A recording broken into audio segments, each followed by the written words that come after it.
Well, good evening, all my little bun buns. Daisy here with you tonight, feeling a little bit fluffier than usual, and I'm okay with that. So, uh, tonight's going to be a thoughts video, and, well, this is definitely one that I would really like to have some discussion back from you guys. I want some opinions on this stuff. Uh, Tonight's thought is about leftovers. Now, I know a lot of you out there really don't like to eat leftovers. You're one and done on a meal. You don't want to see it a second time. But there's some foods out there that just aren't as special until they're left over. Ah, and how do you deal with those leftovers? That's the bigger question. So, the biggest question for tonight is hot or cold? And please, on anything I've brought up here, and on any other food you can think of, let me know. Do you like it hot? Do you like it cold? Do you like it the way that you are pretty sure most people elsewise don't like it? I'd like to know in the comments. So there are a lot of foods out there that are arguably better when they're leftover, and depending on how your perspective is, hot and cold can be completely different animals, and still better than the original status. Sometimes this comes down to flavors getting a chance to meld better, like a good chili, or a lot of other kinds of soups and things taste better after they've sat around for a bit and kind of gotten to know all their ingredients as a whole. Yes, all that time cooking on the stove, hours on end possibly, is a lot of time, but that's a lot of hot interaction. That time in the fridge, where they're sitting there being cool, things get to mellow out and even out in the end and change flavors a little bit. And cold and hot can accent so many different flavors. Now, I don't always do any particular food either leftovers cold or hot. Most of the time it's hot if it's a hot food, but not always even. Well, we'll start with chili since I brought that one up. Normally, yes, I do eat it hot, as in warmed up, not spicy. I'm a pretty mild to medium kind of person myself. But whenever I'm scooping out a bowl full, it is so hard, and I rarely succeed at not taking a quick sneak slurp of a spoonful or two of it in the cold status. It's an entirely different flavor when it's in its cold state. I don't know what it is that makes it so amazing in its own way, but I have more than enough times just served myself up a bowl of cold chili on purpose. Not because the microwave was too hard to deal with or I couldn't throw the pan on the stove or whatever. I just wanted them cold chills. Yeah. Now, on to one that's a lot more decisive, that some people are definitely on camp keep it cold and others on camp warm it up. Pizza. This one not only has difference of opinion on hot or cold, but even if you're heating it up, how to heat it. I will definitely say, depending on the pizza, there are some that, yes, I definitely like it better cold. Some I definitely like better reheated. But the reheating method, again, in this one, is really, really interesting. If you have a toaster oven, and a good 5 minutes anyway before you're going to be wanting to eat that leftover slice or two, slide it in there. You will get probably the best reheat and the closest to the way it originally was meant to be. It's never going to be perfect again as far as the moment it came out of the oven originally. But this would be your closest to a perfect recreated pizza. The oven's also there, but that's a large thing to heat up for 1 to 3 slices, depending on how hungry your little tum-tum is that day. If you're heating up a whole leftover pizza, why did you cook an extra pizza? could have left that chill, and it could have been heated up on the second day. That's your fault. Another avenue is, well, baked pasta. And this is going to include everything from a lasagna to a baked ziti or rigatoni, or, as in my current refrigerator, a gnocchi. I made a big pot of gnocchi in meat sauce because I like gnocchi and meat sauce. That's my thing. Do what you do with your life. But to make for good leftovers, I do tend to try and make a double meal out of things. So I made 2 packs of gnocchi, 2 pounds of ground meat, half turkey, half beef, and some sauce and some seasonings, just to turn it into a lovely ordeal. Now, tonight for dinner, I pulled myself out a nice big old bowl of leftover gnocchis, and gosh darn it, if I didn't have to have a couple of spoons, a couple little nokes before I heated up that bowl. This one, as far as baked pasta goes, yeah, this is a really hard sell to say always heat or always eat cold. Both are completely different experiences. With the gnocchi specifically, cold is its own animal. Heat in the microwave is a different story. Put in a baking dish and heat it in the oven, again, a third experience. And none of them are the wrong way to have it. All of them are delicious. The microwave is the closest to the way I originally prepared it, in a big pot boiling on the stove. The oven, you'll get that oven-baked pasta experience, which is another fun world.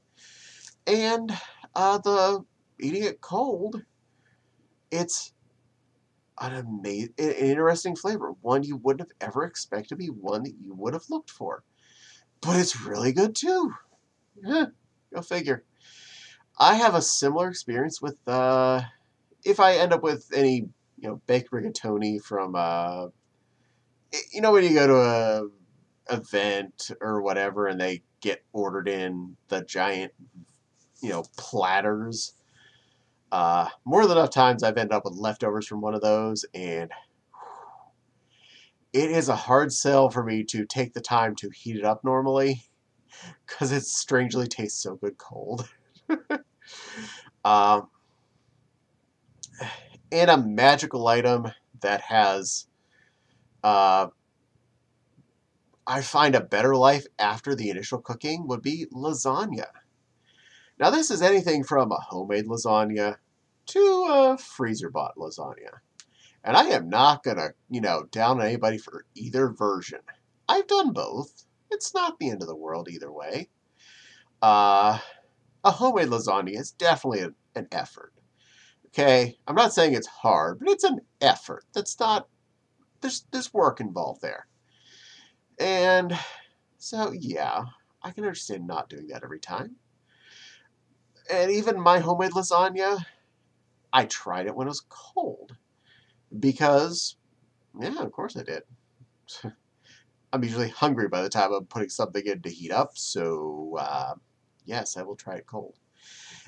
And after it's been heated up once, and it's been in the fridge for a while, more of that flavor's melding, kind of like the chili. You'll get a lot more interesting notes. The noodles will absorb more sauciness. The meat will blend more into everything. The cheeses will disperse a little bit into the party. And it all turns into another flavor set beyond the original, but not in a wrong way, more of a different way. I will happily eat lasagna cold. I have purposefully eaten lasagna cold more than enough times just on the, man, I just want that chilled noodle flavor. And that can be anywhere from your Stouffer up to your homemade. All of them can be awesome, just straight out of the fridge. And similar to the gnocchi, putting it in the microwave gets you another experience, and putting it in the oven again gets you another experience. neither is the same experience as day one of it coming out of the oven. If anything, you have a more stable lasagna, no matter what you do, after day one, because it'll hold together. You have a good square cut for wherever you go into. If you're impatient, like most of us, when you make a lasagna, even the instructions on a frozen say, wait 5 minutes. I waited 20 minutes, and that thing still comes out as, slops on the plate on day one. But day two, you just go to the spatula, cut a square out, put it on your plate, it stands up like nobody's business. You bake it as a square, just the one square you want. It'll be a completely new flavor. Microwave it, again, slightly new flavor. And cold, yet again, another new flavor. So this one thing, this one frozen lasagna, we'll just say, has had 4 different possible experiences in the same box. So left over with more possibilities, more personalities, more things to enjoy. And when it comes to leftovers, especially larger things, like say you bought the family party super duper size lasagna at Sam's Club, do this a lot. It's good to have different ways to experience it. And it helps. It helps make the day go by different. Especially with the days we've been living in now, since as we're recording this, we're almost a full year of lockdown. And I'm not doing takeout very often. I've done takeout like 2 or 3 times throughout the entire year. So I'm being good about this. And any way I can make cooking at home with less effort and more changes, always good. And that super duper giant size lasagna from Sam's Club, lots of meal out of that. For just the 2 of us, woo, that's at least a couple dinners, some lunches, and maybe a snack or 2. That's a plan right there. That's not a single instance. That's a plan. And generally, I get my money's worth out of that bad boy for the number of meals we actually enjoy. And that's a good thing.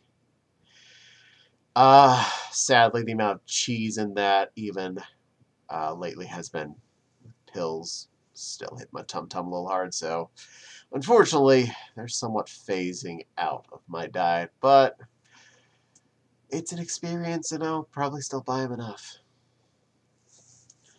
Another interesting food that definitely I will hear opinions on this one if people feel like talking. Fried chicken. Fried chicken, homemade fried chicken purchased from a restaurant, from a catering company, from a fast foodish place like the Kentucky Fried one. Just does not matter. Fresh is one flavor. Refrigerator is an entirely different one. Reheating, again, entirely different one. In the oven, in the microwave.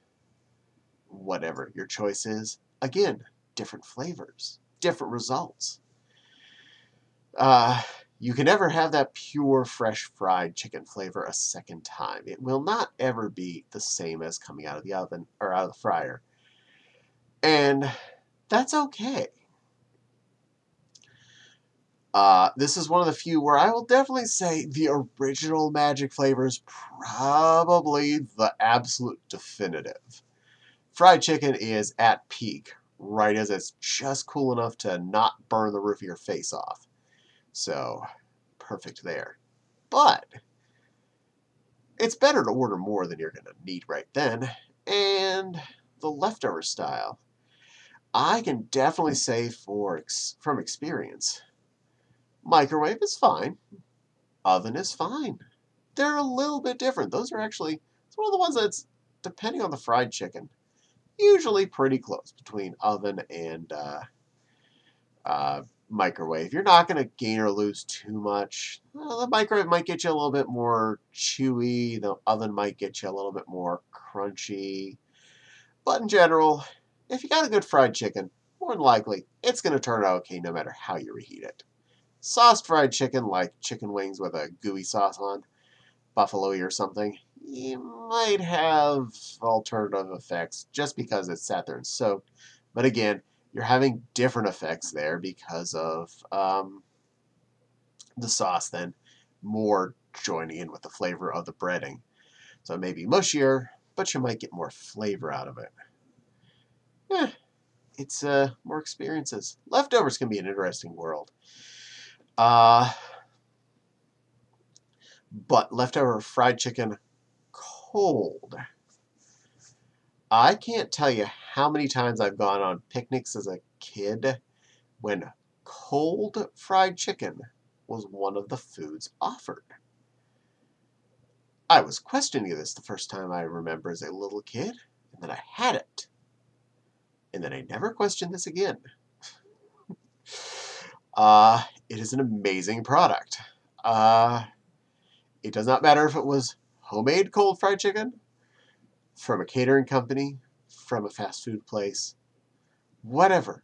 It's amazing in its own right. I get a lot of people that give me the stink eye because I say I like cold fried chicken, and they're like, "What's the matter with you?" I'm like, "Yeah, I like cold pizza." Well, yeah, but that's cold pizza. Cold fried chicken. Seriously, it is a whole nother ball game, and one that I would definitely go to. Oh yeah. So there's some options.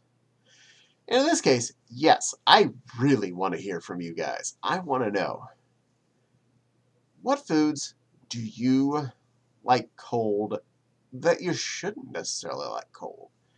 Like my chicken or the pizza or the lasagna. Any of those or any other ones you can think of. Or what ones do you like to heat up that most people like it cold? Or that you think might be kind of one of those debatable issues. Like the pizza or the lasagna or the fried chicken. Anything. I'd love to hear from you. If anything, I might look into something more fun to try, either cold or heated back up, that I wouldn't have tried elsewise.